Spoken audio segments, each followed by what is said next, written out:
الله أكبر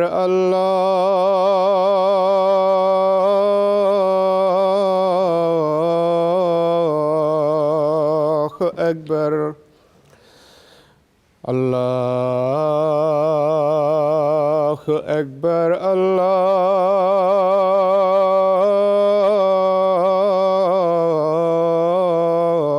الله أكبر. أشهد أن لا إله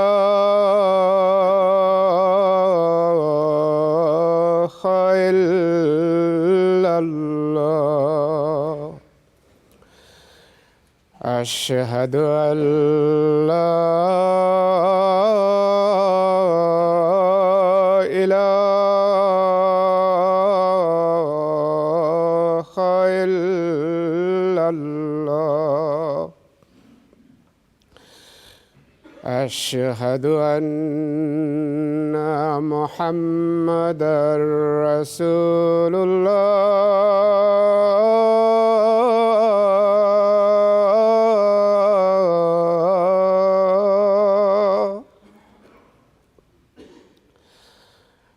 أشهد أن محمدًا رسول الله. حي على الصلاة.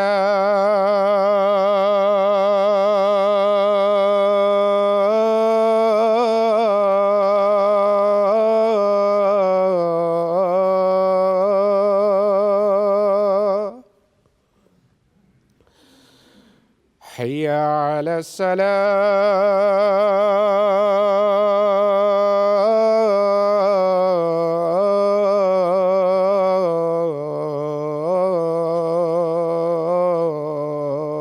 الصلاة. حي على الفلاح.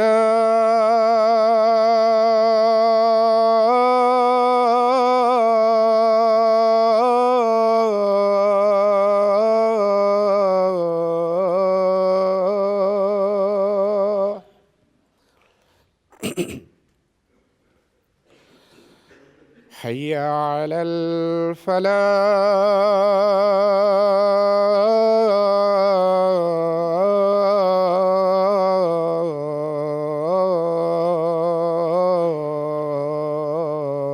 الفلاح.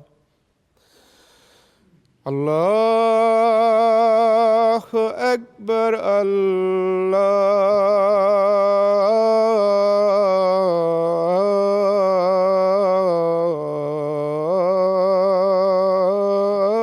الله أكبر. لا إله إلا الله.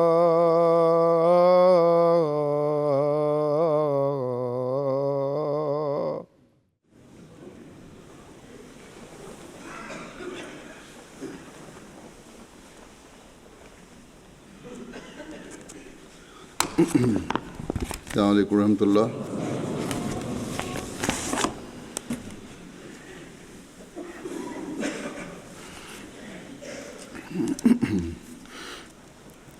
أشهد أن لا إله إلا الله وحده لا شريك له وأشهد أن محمدًا عبده ورسوله. أما بعد فأعوذ بالله من الشيطان الرجيم. بسم الله الرحمن الرحيم. الحمد لله رب العالمين الرحمن الرحيم مالك يوم الدين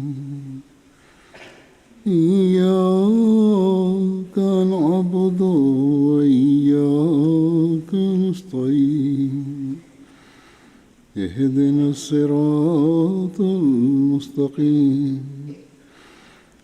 صراط الذين أنعمت عليهم غير المغضوب عليهم ولا الضالين.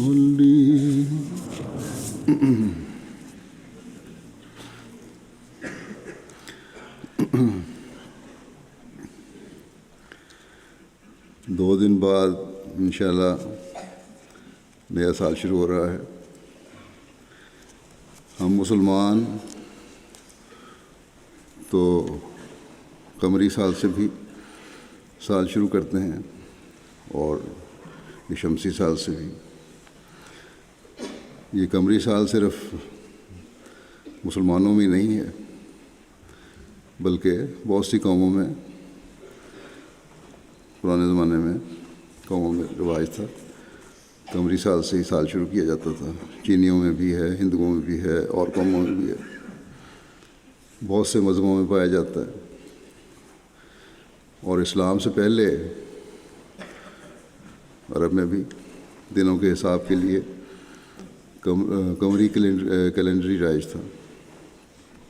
بہرحال دنیا میں عام طور پر یہ گریگورین کیلنڈر رائج ہے اور سب اس کو سمجھتے ہیں. اس لیے ہر قوم اور ہر ملک نے اس کیلنڈر کو اپنے دنوں اور مہینوں کے حساب کے لیے اپنا لیا.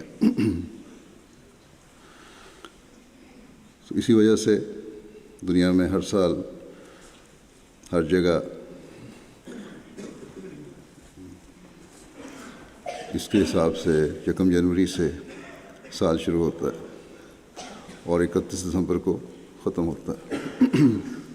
بہرحال سال آتے ہیں،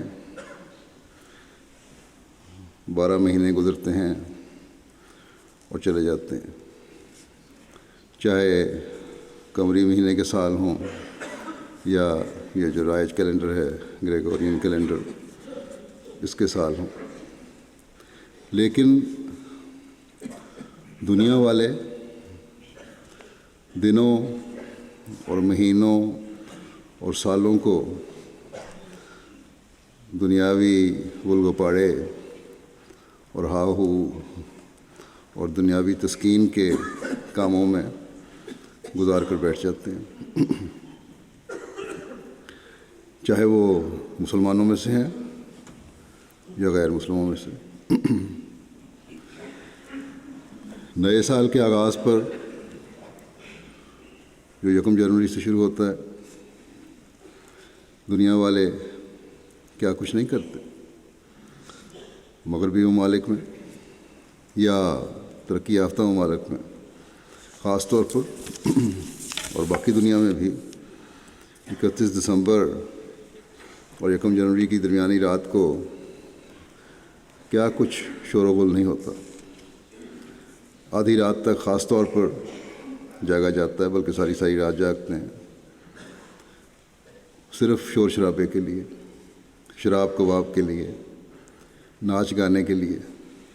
گویا گزشتہ سال کا اختتام بھی لغویات اور بیہودگیوں کے ساتھ ہوتا ہے اور نئے سال کا آغاز بھی لغویات کے ساتھ ہوتا ہے.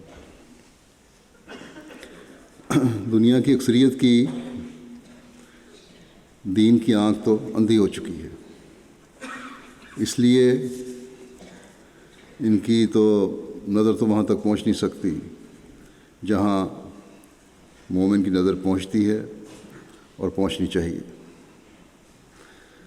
ایک مومن کی شان تو یہ ہے کہ نہ صرف ان لغویات سے بچے اور بیداری کا اظہار کرے، بلکہ اپنا جائزہ لے اور غور کرے کہ اس کی زندگی میں 1 سال آیا اور گزر گیا. اس میں وہ ہمیں کیا دے کر گیا اور کیا لے کر گیا. ہم نے اس سال میں کیا کھویا اور کیا پایا. کیا ایک مومن نے دنیاوی لحاظ سے دیکھنا ہے کہ اس سال میں اس نے کیا کھویا اور کیا پایا؟ اس کی دنیاوی حالت میں کیا بہتری پیدا ہوئی؟ یا دینی لحاظ سے اور روحانی لحاظ سے دیکھنا ہے کہ کیا کھویا اور کیا پایا؟ اور اگر دینی اور روحانی لحاظ سے دیکھنا ہے تو کس معیار پر رکھ کر دیکھنا ہے تاکہ پتہ چلے کہ کیا کھویا اور کیا پایا؟ ہم احمدی خوش قسمت ہیں کہ جنہیں اللہ تعالیٰ نے مسیح موعود اور مہدی موعود کو ماننے کی توفیق عطا فرمائی، جنہوں نے ہمارے سامنے اللہ تعالیٰ اور اس کے رسول کی تعلیم کا نچوڑ یا خلاصہ نکال کر رکھ دیا اور ہمیں کہا کہ تم اس معیار کو سامنے رکھو تو تمہیں پتہ چلے گا کہ تم نے اپنی زندگی کے مقصد کو پورا کیا ہے یا پورا کرنے کی کوشش کی ہے یا نہیں۔ اس معیار کو سامنے رکھو گے تو صحیح مومن بن سکتے ہو۔ یہ شرائط ہیں، ان پہ چلو گے تو صحیح طور پر اپنے ایمان کو پرکھ سکتے ہو۔ ہر احمدی سے آپ نے عہد بیعت دیا اور اس عہد بیعت میں شرائط بیعت ہمارے سامنے رکھ کر لاہ عمل ہمیں دے دیا، جس پر عمل اور اس عمل کا ہر روز، ہر ہفتے، ہر مہینے اور ہر سال ایک جائزہ لینے کی ہر احمدی سے امید اور توقع بھی کی۔ بس ہم سال کی آخری رات اور نئے سال کا آغاز اگر جائزے اور دعا سے کریں گے تو اپنی آنکھ کو سنوارنے والے ہوں گے، اور اگر ہم بھی ظاہری مبارکبادوں اور دنیا داری کی باتوں سے نئے سال کا آغاز کریں گے تو ہم نے کھویا تو بہت کچھ اور پایا کچھ نہیں۔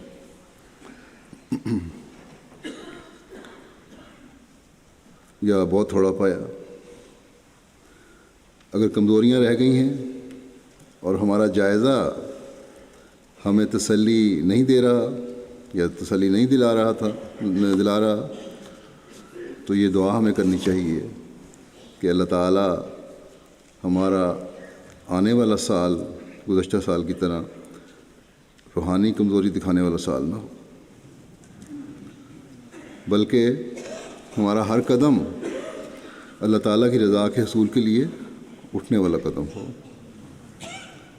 ہمارا ہر دن اسوہ رسول صلی اللہ علیہ وسلم پر چلنے والا دن ہو، ہمارے دن اور رات حضرت مسیح موعود علیہ الصلوۃ والسلام سے عہد بیعت نبھانے کی طرف لے جانے والے ہوں۔ وہ عہد جو ہم سے یہ سوال کرتا ہے کہ کیا ہم نے شرک نہ کرنے کے عہد کو پورا کیا؟ بتوں اور سورج چاند کو پوجنے کا شرک نہیں، بلکہ حضرت صلی اللہ علیہ وسلم کے فرمان کے مطابق وہ شرک جو اعمال میں ریا اور دکھاوے کا شرک ہے، وہ شرک جو مخفی خواہشات میں مبتلا ہونے کا شرک ہے۔ کیا ہماری نمازیں، ہمارے روزے، ہمارے صدقات، ہماری مالی قربانیاں، ہمارے خدمت خلق کے کام، ہمارا جماعت کے کاموں کے لیے وقت دینا خدا تعالیٰ کی رضا حاصل کرنے کے بجائے غیر اللہ کو خوش کرنے یا دنیا دکھاوے کے لیے تو نہیں تھا؟ ہمارے دل کی چھپی ہوئی خواہشات اللہ تعالیٰ کے مقابلے پر کھڑی تو نہیں ہو گئی تھی؟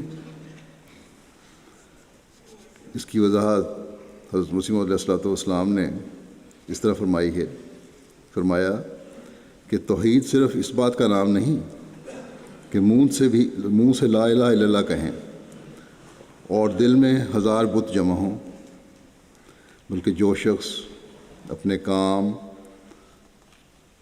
اور مکر اور فریب اور تدبیر کو خدا کی سی عظمت دیتا ہے یا کسی انسان پر بھروسہ رکھتا ہے جو خدا تعالیٰ پر رکھنا چاہیے، یا اپنے نفس کو وہ عظمت دیتا ہے جو خدا کو دینی چاہیے، ان سب صورتوں میں وہ خدا تعالیٰ کے نزدیک بت پرست ہے۔ بس اس معیار کو سامنے رکھ کر جائزے کی ضرورت ہے۔ پھر اس کے بعد یہ سوال ہے کہ کیا ہمارا سال جھوٹ سے مکمل طور پر پاک ہو کر اور کامل سچائی پر قائم رہتے ہوئے گزرا ہے؟ یعنی ایسا موقع آنے پر جب سچائی کے اظہار سے اپنا نقصان ہو رہا ہو لیکن پھر بھی سچائی کو نہ چھوڑا جائے۔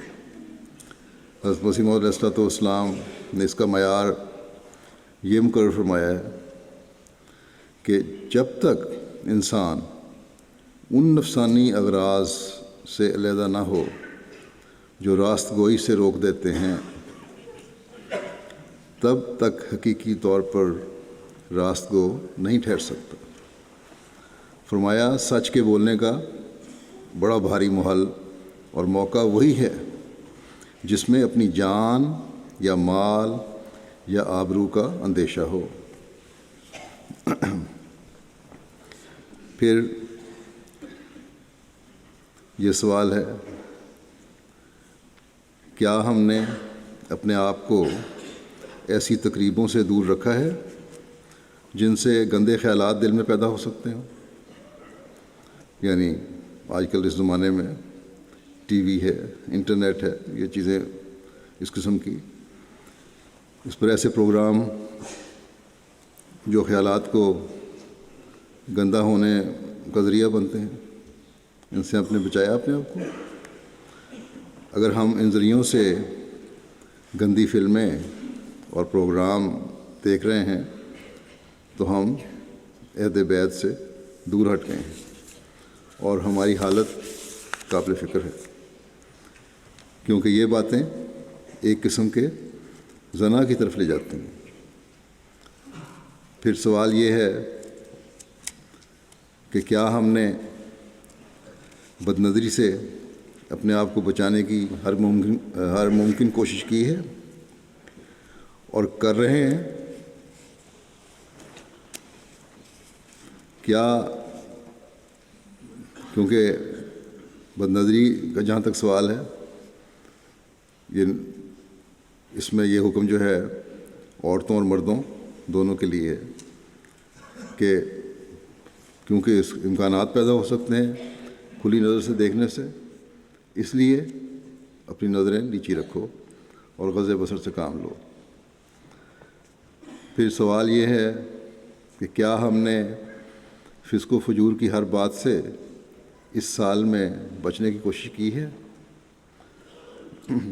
حضرت صلی اللہ علیہ وسلم نے فرمایا کہ مومن سے گالی گلوچ کرنا فسق ہے، سختی سے، لڑائی سے، جب لڑائی جھگڑا ہوتا ہے سو آدمی سخت الفاظ بھی کہہ دیتا ہے اور برے الفاظ بھی کہہ دیتا ہے، اور ایک مومن دوسرے مومن سے جب یہ کر رہا ہو تو یہ فسق ہے، بلکہ کسی سے بھی کر رہا ہو جب تو یہ فسق ہے۔ پھر آپ نے فرمایا کہ تاجر فاجر ہوتے ہیں۔ عرض کیا گیا یہ تو حلال ہے، تجارت کرنا تو حلال ہے۔ آپ صلی اللہ علیہ وسلم نے فرمایا مگر جب یہ لوگ سودا بازی کرتے ہیں تو جھوٹ بولتے ہیں اور قسمیں اٹھا اٹھا کر قیمتیں بڑھاتے ہیں۔ اسی طرح آپ نے شکر اور صبر نہ کرنے والوں کو بھی فاسق فرمایا ہے۔ بس یہ ہے گہرائی فسق سے بچنے کی۔ پھر سوال یہ ہے جو ہم نے کرنا ہے اپنے آپ سے کہ کیا ہم نے اپنے آپ کو ہر ظلم سے بچا کر رکھا ہے، یعنی ظلم کرنے سے بچا کے رکھا ہے۔ حضرت صلی اللہ علیہ وسلم نے فرمایا کہ کسی کی ایک ہاتھ زمین بھی دبا لینا، تھوڑی سی زمین بھی کسی کی دبا لینا، یا کسی کا ایک کنکر، چھوٹا سا پتھر جو ہے، کنکری مٹی کی ٹکڑا، وہ بھی غلط طریق سے لینا ظلم ہے۔ بس یہ معیار ہے جس پہ ہم نے اپنے آپ کو پرکھنا ہے۔ پھر سوال یہ کرنا ہے کہ کیا ہم نے ہر قسم کی خیانت سے اپنے آپ کو پاک رکھا ہے؟ آپ صلی اللہ علیہ وسلم نے فرمایا کہ اس سے بھی خیانت نہیں کرنی جو تم سے خیانت کرتا ہے، یہ ہے معیار۔ پھر ہم نے یہ سوال کرنا ہے کہ کیا ہم نے ہر قسم کے فساد سے بچنے کی کوشش کی ہے؟ آپ صلی اللہ علیہ وسلم نے فرمایا کہ شریر ترین لوگ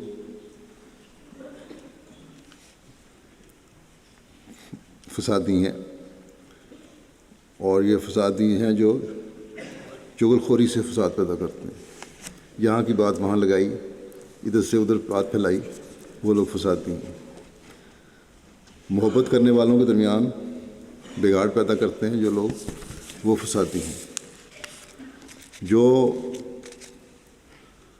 فرما بردار ہیں، اطاعت کرنے والے ہیں، نظام کی ہر بات کو ماننے والے ہیں، انہیں، یا دین کی ہر بات کو ماننے والے ہیں، اس سے انہیں کسی غلط کام میں مبتلا کرنے کی کوشش کرتے ہیں یا گناہ میں مبتلا کرنے کی کوشش کرتے ہیں، وہ فسادی ہیں۔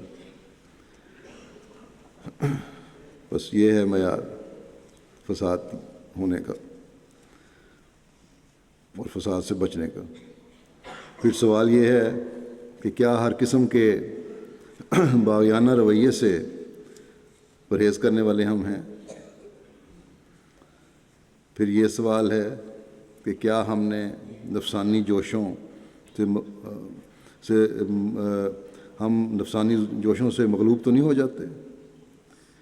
آج کل کے زمانے میں جبکہ ہر طرف بے حیائی پھیلی ہوئی ہے، ان نفسانی جوشوں سے بچنا بھی ایک جہاد ہے۔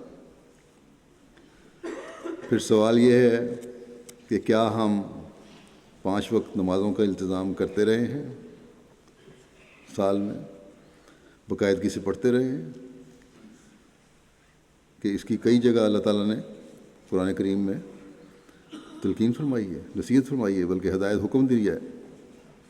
اور حضرت صلی اللہ علیہ وسلم نے فرمایا کہ نماز کو چھوڑنا انسان کو شرک اور کفر کے قریب کر دیتا ہے۔ پھر ہم نے یہ سوال کرنا ہے کہ کیا نماز تہجد پڑھنے کی طرف ہماری توجہ رہی؟ کہ حضرت صلی اللہ علیہ وسلم کا اس بارے میں ارشاد ہے کہ نماز تہجد کا التزام کرو، اس میں باقاعدگی پیدا کرنے کی کوشش کرو، یہ صالحین کا طریق ہے۔ یہ فرمایا کہ یہ قرب الہی کا ذریعہ ہے، فرمایا کہ اس کی عادت گناہوں سے روکتی ہے، فرمایا کہ برائیوں کو ختم کرتی ہے اور جسمانی بیماریوں سے بھی بچاتی ہے۔ پھر ہم نے یہ سوال کرنا ہے کہ کیا ہم حضرت صلی اللہ علیہ وسلم پر درود بھیجنے کی باقاعدہ کوشش کرتے رہے ہیں یا کرتے ہیں؟ کہ یہ اللہ تعالیٰ کی خاص حکموں میں سے ایک حکم ہے مومنوں کو، اور یہ دعاؤں کی قبولیت کا ذریعہ بھی ہے۔ حضرت صلی اللہ علیہ وسلم نے فرمایا اگر درود کے بغیر دعائیں ہیں تو یہ زمین اور آسمان کے درمیان ٹھہر جاتی ہیں۔ اگر تم نے درود نہیں پڑھا اور تم دعائیں کر رہے ہو تو زمین سے اٹھیں گی دعائیں، آسمان تک نہیں پہنچیں گی، درمیان میں ٹھہر جائیں گی، اور کیونکہ ان میں وہ طریق شامل نہیں جو اللہ تعالیٰ نے بتایا ہے۔ آسمان تک پہنچانے کے لیے ضروری ہے کہ دعاؤں کے ساتھ درود بھی ہو۔ پھر سوال ہم نے یہ کرنا ہے کہ کیا ہم باقاعدگی سے استغفار کرتے رہے ہیں؟ حضرت صلی اللہ علیہ وسلم فرماتے ہیں کہ جو شخص استغفار کو چمٹا رہتا ہے، یعنی باقاعدگی سے کرتا رہتا ہے، اللہ تعالیٰ اس کے لیے ہر تنگی سے نکلنے کی راہ بنا دیتا ہے اور ہر مشکل سے کشائش کی راہ پیدا کر دیتا ہے، اور اسے ان راہوں سے رزق عطا کرتا ہے جس کا وہ تصور بھی نہیں کر سکتا۔ پھر سوال یہ ہے کہ کیا اللہ تعالیٰ کی حمد کرنے کی طرف ہماری توجہ رہی؟ کہ حضرت صلی اللہ علیہ وسلم نے فرمایا ہے کہ اللہ تعالیٰ کی حمد کے بغیر شروع کیا جانے والا کام ناقص رہتا ہے، بے برکت ہوتا ہے، بے اثر ہوتا ہے۔ پھر سوال یہ ہے کہ کیا ہم اپنوں اور غیروں سب کو کسی بھی قسم کی تکلیف پہنچانے سے گریز کرتے رہے ہیں؟ کیا ہمارے ہاتھ اور ہماری زبانیں دوسروں کو تکلیف پہنچانے سے بچی رہی ہیں؟ کیا ہم عفو اور درگزر سے کام لیتے رہے ہیں؟ کیا عاجزی اور انکساری ہمارا امتیاز رہا ہے؟ کیا خوشی، غمی، تنگی اور آسائش ہر حالت میں ہم خدا تعالیٰ کے ساتھ وفا کا تعلق رکھتے رہے ہیں؟ کبھی کوئی شکوہ تو نہیں پیدا ہوا اللہ تعالیٰ سے کہ میری دعائیں کیوں قبول نہیں کی گئیں، یا مجھے اس تکلیف میں کیوں مبتلا کیا گیا ہے؟ اگر یہ شکوہ ہے تو وہ انسان مومن نہیں رہ سکتا۔ پھر سوال یہ ہے کہ کیا ہر قسم کی رسوم اور ہوا ہوس کی باتوں سے ہم نے پوری طرح بچنے کی کوشش کی ہے؟ حضرت صلی اللہ علیہ وسلم نے فرمایا کہ یہ رسوم اور بدعات تمہیں گمراہی کی طرف لے جاتی ہیں، ان سے بچو۔ پھر سوال یہ ہے کہ کیا قرآن کریم اور حضرت صلی اللہ علیہ وسلم کے احکامات اور ارشادات کو ہم مکمل طور پر اختیار کرنے کی کوشش کرتے رہے ہیں؟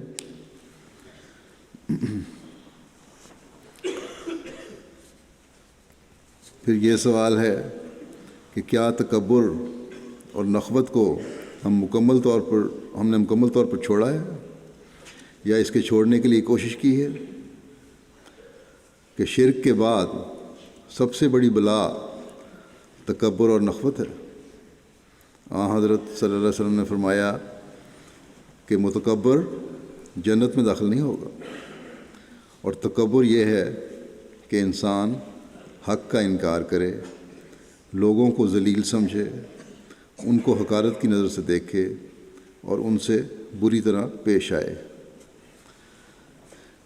پھر سوال یہ ہے کہ کیا ہم نے خوش خلقی کے اعلیٰ معیار حاصل کرنے کی کوشش کی ہے؟ کیا ہم نے حلیمی اور مسکینی کو اپنانے کی کوشش کی ہے؟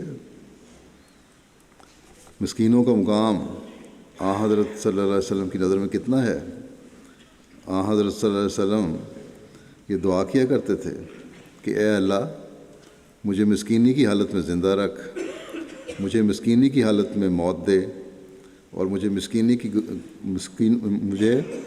مسکینوں کے گروہ میں ہی اٹھانا۔ پھر سوال یہ ہے کہ کیا ہر دن ہمارے اندر دین میں بڑھنے اور اس کی عزت و عظمت قائم کرنے والا بنتا رہا ہے؟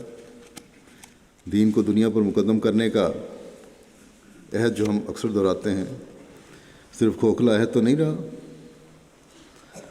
پھر سوال یہ ہے کہ کیا اسلام کی محبت میں ہم نے اس حد تک بڑھنے کی کوشش کی ہے کہ اپنے مال پر اس کو فوقیت دی، اپنی عزت پر اس کو فوقیت دی، اور اپنی اولاد سے زیادہ اسے عزیز اور پیارا سمجھا؟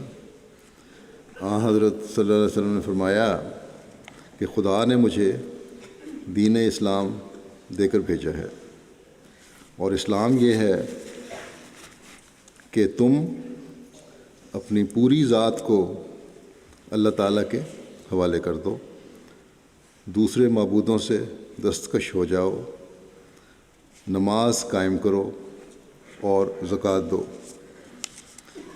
پھر ہم نے یہ سوال کرنا ہے کہ کیا ہم اللہ تعالیٰ کی مخلوق کی ہمدردی میں آگے بڑھنے کی کوشش کرنے والے ہیں یا کرتے رہے ہیں؟ پھر یہ سوال ہے کہ اپنی تمام تر استعدادوں کے ساتھ مخلوق خدا کو فائدہ پہنچانے کی کوشش کرتے رہے ہیں۔ حضرت صلی اللہ علیہ وسلم نے فرمایا کہ تمام مخلوقات اللہ تعالیٰ کی عیال ہے، بس اللہ تعالیٰ کو اپنی مخلوقات میں سے وہ شخص بہت پسند ہے جو اس کے عیال کے ساتھ اچھا سلوک کرتا ہے اور ان کی ضروریات کا خیال رکھتا ہے۔ پھر یہ سوال ہے کہ کیا یہ دعا کرتے رہے اور اپنے بچوں کو بھی نصیحت کرتے رہے کہ حضرت مسیح موعود علیہ السلام کی اطاعت کے معیار ہمیشہ ہم میں قائم رہیں، ہم ہمیشہ آپ کی اطاعت کرتے رہیں اعلیٰ معیاروں کے ساتھ اور اس میں بڑھتے بھی رہیں۔ پھر یہ سوال ہے کیا تعلق اخوت اور اطاعت اس حد تک بڑھایا ہے ہم نے حضرت مسیح علیہ السلام سے کہ باقی تمام دنیاوی رشتے اس کے سامنے ہیچ ہو جائیں، معمولی سمجھے جانے لگیں؟ پھر یہ سوال ہے کہ کیا خلافت احمدیہ سے وفا اور اطاعت کے تعلق میں قائم رہنے اور بڑھنے کی ہم دعا کرتے رہے سال کے دوران؟ کیا اپنے بچوں کو خلافت احمدیہ سے وابستہ رہنے اور وفا کا تعلق رکھنے کی طرف توجہ دلاتے رہے اور اس کے لیے دعا کرتے رہے کہ ان میں یہ توجہ پیدا ہو؟ پھر سوال یہ ہے کہ کیا خلیفہ وقت اور جماعت کے لیے باقاعدگی سے دعا کرتے رہے؟ اگر تو اکثر سوالوں کے مثبت جواب کے ساتھ یہ سال گزرا ہے تو کچھ کمزوریاں رہنے کے باوجود ہم نے بہت کچھ پایا۔ اگر زیادہ جواب نفی میں ہیں، اتنے سوال میں نے اٹھائے ہیں، تو پھر قابل فکر حالت ہے، ہمیں اپنی حالتوں پر غور کرنا چاہیے۔ اور اس کا مداوع اسی طرح ہو سکتا ہے کہ ان راتوں میں یہ دعا کریں، آج کی رات بھی ہے اور کل آخری رات ہے، اور مصمم ارادہ کریں اور ایک عہد کریں اور خاص طور پر نئے سال کے بعد میں یہ دعا کریں کہ اللہ تعالیٰ ہماری گزشتہ کوتاہیوں اور کمیوں کو معاف فرمائے اور نئے سال میں ہمیں زیادہ سے زیادہ پانے کی توفیق دے، ہم کھونے والے نہ ہوں اور ہم ان مومنین میں شامل ہوں جو اللہ تعالیٰ کی رضا کے حصول کے لیے اپنا سب کچھ قربان کرنے کے لیے تیار رہتے ہیں۔ حضرت مسیح موعود علیہ السلام کا ایک اقتباس پیش کرتا ہوں جس میں آپ نے اپنی جماعت کو نصائح فرمائی ہیں اور ایک اشتہار کی صورت میں اسے شائع فرمایا تھا۔ آپ نے فرمایا کہ میری تمام جماعت جو اس جگہ حاضر ہے یا اپنے مقام میں بود و باش رکھتے ہیں، اس وصیت کو توجہ سے سنیں کہ وہ جو اس سلسلے میں داخل ہو کر میرے ساتھ تعلق ارادت اور مریدی کا رکھتے ہیں، اس سے غرض یہ ہے کہ تا وہ نیک چلنی اور نیک بختی اور تقوی کے اعلیٰ درجے تک پہنچ جائیں اور کوئی فساد اور شرارت اور بد چلنی ان کے نزدیک نہ آ سکے۔ وہ 5 وقت نماز با جماعت کے پابند ہوں، وہ جھوٹ نہ بولیں، وہ کسی کو زبان سے ایذا نہ دیں، وہ کسی قسم کی بدکاری کے مرتکب نہ ہوں اور کسی شرارت اور ظلم اور فساد اور فتنے کا خیال بھی دل میں نہ لائیں۔ غرض ہر ایک قسم کے معاصی اور جرائم اور ناکردنی اور ناگفتنی اور تمام نفسانی جذبات اور بے جا حرکات سے مجتنب رہیں، ہر قسم کے گناہوں سے اپنے آپ کو بچا کے رکھیں۔ اور فرمایا کہ اور بے جا حرکات سے مجتنب رہیں اور خدا تعالیٰ کے پاک دل اور بے شر اور غریب مزاج بندے ہو جائیں اور کوئی زہریلا خمیر ان کے وجود میں نہ رہے۔ فرماتے ہیں تمام انسانوں کی ہمدردی ان کا اصول ہو، صرف مومن کی ہمدردی نہ کرے بلکہ تمام انسانوں کی ہمدردی ان کا اصول ہو، اور خدا تعالیٰ سے ڈریں اور اپنی زبانوں اور اپنے ہاتھوں اور اپنے دل کے خیالات کو ہر ایک ناپاک اور فساد انگیز طریقوں اور خیانت سے بچاویں، اور 5 وقتہ نماز کو نہایت التزام سے قائم رکھیں، اور ظلم اور تعدی اور غبن اور رشوت اور اتلاف حقوق اور بے جا طرفداری سے باز رہیں، اور کسی بد صحبت میں نہ بیٹھیں، اور اگر بعد میں ثابت ہو کہ ایک شخص جو ان کے ساتھ آمد و رفت رکھتا ہے وہ خدا تعالیٰ کے احکام کا پابند نہیں ہے یا حقوق عباد کی کچھ پرواہ نہیں رکھتا، اور یا ظالم طبع اور شریر مزاج اور بد چلن آدمی ہے، اور یا یہ کہ جس شخص سے تمہیں تعلق بیعت اور ارادت ہے اس کی نسبت ناحق اور بے وجہ بدگوئی اور بے زبان درازی اور بد زبانی اور بہتان اور افتراء کی عادت جاری رکھ کر خدا تعالیٰ کے بندوں کو دھوکہ دینا چاہتا ہے، تو تم پر لازم ہوگا کہ اس بدی کو اپنے درمیان سے دور کرو اور ایسے انسان سے پرہیز کرو جو خطرناک ہے۔ یعنی ہر وہ شخص جو حضرت مسیح علیہ السلام کے خلاف بولتا ہے اس کی صحبت میں بیٹھنے سے، اس سے دوستی رکھنے سے، اس سے تعلق رکھنے سے بچو، کیونکہ یہ بہت خطرناک چیز ہے۔ اور فرماتے ہیں اور چاہیے کہ کسی مذہب اور کسی قوم، اس کا مطلب یہ نہیں کہ تبلیغ نہیں کرنی، مطلب یہ ہے کہ ان سے غیروں سے تو کرنی ہے، لیکن وہ لوگ جو منافق طبع ہوتے ہیں یا غلط قسم کی باتیں کرنے والے ہیں اور اس بات پر مصر ہیں کہ حضرت مسیح علیہ السلام کو سوائے گالیوں کے علاوہ بات ہی نہیں کرنی یا جماعت کے خلاف بولنا ہے، ان سے بچو۔ جو سعید فطرت ہیں وہ سنتے بھی ہیں بات۔ پھر آپ فرماتے ہیں کہ اور چاہیے کہ کسی مذہب اور کسی قوم اور کسی گروہ کے آدمی کو نقصان رسانی کا ارادہ مت کرو، اور ہر ایک کے لیے سچے ناصح بنو، اور چاہیے کہ شریروں اور بدماشوں اور مفسدوں اور بد چلنوں کو ہرگز تمہاری مجلس میں گزر نہ ہو، اور نہ تمہارے مکانوں میں رہ سکیں کہ وہ کسی وقت تمہاری ٹھوکر کا موجب ہوں گے۔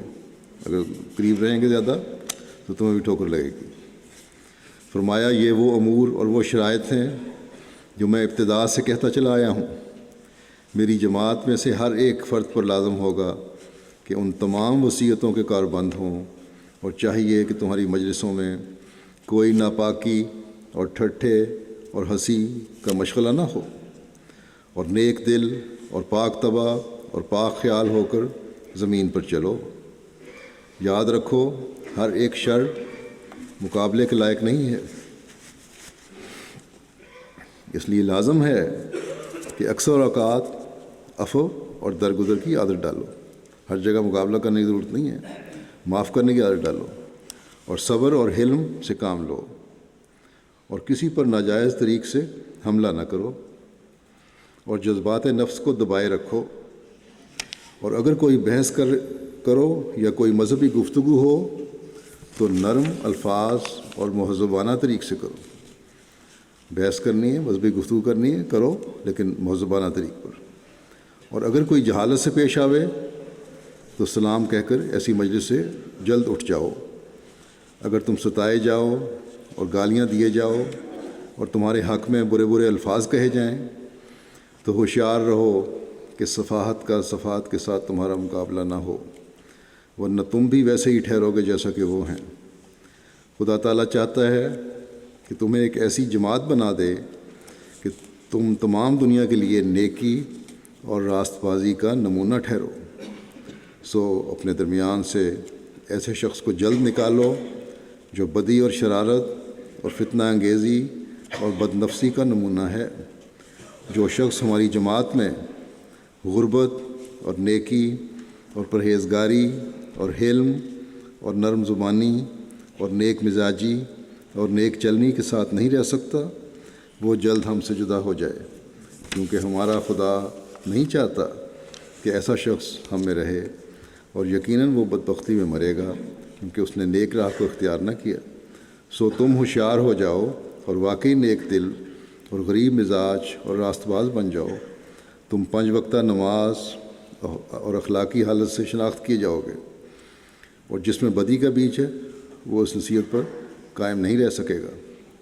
فرماتے ہیں کہ چاہیے کہ تمہارے دل فریب سے پاک اور تمہارے ہاتھ ظلم سے بری اور تمہاری آنکھیں ناپاکی سے منزہ ہوں، اور تمہارے اندر وجود راستی اور ہمدردی خلائق کے اور کچھ نہ ہو۔ میرے دوست جو میرے پاس قادیان میں رہتے ہیں، میں فرماتے ہیں کہ امید رکھتا ہوں کہ وہ اپنے تمام انسانی قوا میں اعلیٰ نمونہ دکھائیں گے۔ فرماتے ہیں کہ میں نہیں چاہتا کہ اس نیک جماعت میں کبھی کوئی ایسا آدمی مل کر رہے جس کے حالات مشتبہ ہوں، یا جس کے چال چلن پر کسی قسم کا اعتراض ہو سکے، یا اس کی طبیعت میں کسی قسم کی مفسدہ پردازی ہو، یا کسی اور قسم کی ناپاکی اس میں پائی جائے۔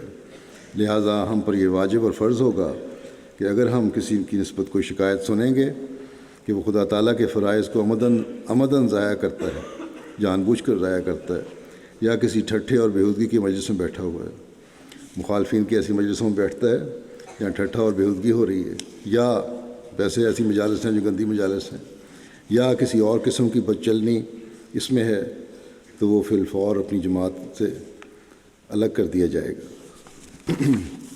پھر آپ فرماتے ہیں اصل بات یہ ہے کہ کھیت جو محنت سے تیار کیا جاتا اور پکایا جاتا ہے، اس کے ساتھ خراب بوٹیاں بھی پیدا ہو جاتی ہیں جو کاٹنے اور جلانے کے لائق ہوتی ہیں۔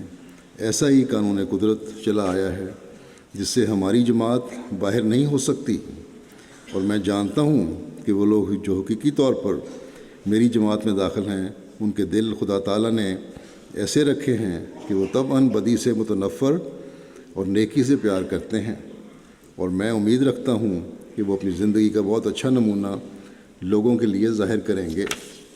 اللہ تعالیٰ کرے کہ ہم حضرت مسیح علیہ السلام کی اس نصیحت اور اس انتباہ کو سامنے رکھتے ہوئے اپنی زندگیاں گزارنے والے ہوں۔ جو عہد بیعت ہم نے کیا ہے اسے پورا کرنے والے ہوں۔ ہماری زندگیاں اللہ تعالیٰ کی رضا کے حصول کے لیے گزرنے والی ہوں۔ ہم اپنی زندگیوں کو حضرت مسیح علیہ السلام کی خواہش کے مطابق ڈھالتے ہوئے اپنی زندگی کا اچھا نمونہ لوگوں کے سامنے پیش کرنے والے اور ظاہر کرنے والے ہوں۔ اللہ تعالیٰ ہماری کوتاہیوں سے پردہ پوشی فرماتے ہوئے ہمیں انعامات سے نوازے۔ حضرت مسیح علیہ السلام کی جماعت کے لیے جو کامیابیاں مقدر ہیں وہ ہمیں دکھائے۔ نیا چڑھنے والا سال برکتوں کو لے کر آئے اور دشمن کے منصوبے ناکام و نامراد ہوں، جس میں منصوبہ بندی میں یہ بڑھتے چلے جا رہے ہیں ہم جماعت کی مخالفت میں۔ پاکستان کے احمدی جو اس سال قادیان کے جلسے پر نہیں جا سکے اور اس بڑا ان کو افسوس بھی ہے، اللہ تعالیٰ ان کی تشنگی کو ختم کرنے کے بھی سامان پیدا فرمائے۔ الجزائر کے احمدیوں کی مشکلات بھی دور فرمائے، ان میں سے بھی بعضوں میں غلط مقدمے ہیں اور جیلوں میں اس وقت اسیر بنے ہوئے ہیں، جیلوں میں ان کو رکھا ہوا ہے۔ اللہ تعالیٰ ان کی بھی رہائی کے سامان پیدا فرمائے۔ دشمن جب زیادتیوں اور ظالمانہ حرکتوں میں بڑھ رہا ہے تو ہمیں بھی اپنی حالتوں کو اللہ تعالیٰ کی رضا کے مطابق ڈھالتے ہوئے دعاؤں پر زیادہ زور دینے کی ضرورت ہے۔ اللہ تعالیٰ ہمیں اس کی توفیق عطا فرمائے۔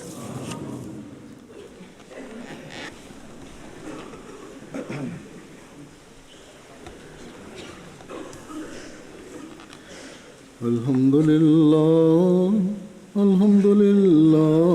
نحمده ونستعينه ونستغفره ونؤمن به ونتوكل عليه ونعوذ بالله من شرور أنفسنا ومن سيئات أعمالنا